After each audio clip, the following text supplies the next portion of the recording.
Dom umenia Piešťany je kultúrne a spoločenské stredisko v Piešťanoch.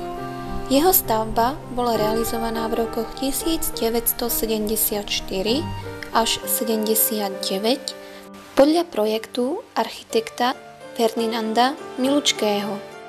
Ten podľa vlastných slov žitkoval pri projektovaní inšpiračné podnety z našej historickej a ľudovej architektúry a vytvoril tak dielo, ktoré je príkladom jednoty interiéru a exteriéru. Ako si spomína na túto stavbu pán Emil Švec? Investorom hlavného objektu bola Slovenská filharmónia v Bratislave. Stavbu realizovali Pozemné stavby Trnava.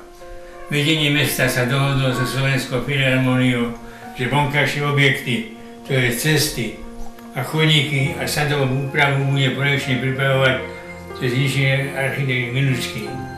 Realizáciu želí do technickým službám mesta Piešťany.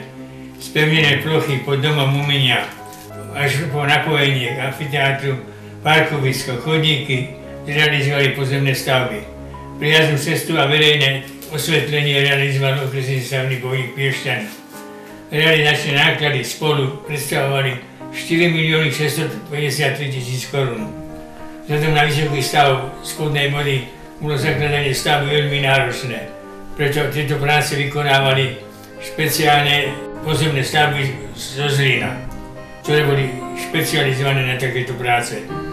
Táto dlho očakávaná dominanta Piešťan bola odovzdaná do užívania v roku 1978.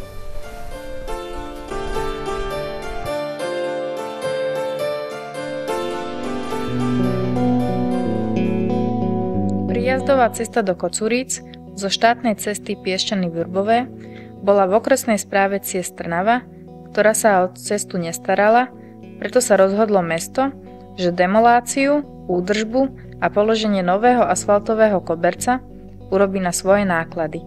Zároveň rozhodlo, že zabezpečí i výstavbu osvetlenia tejto cesty.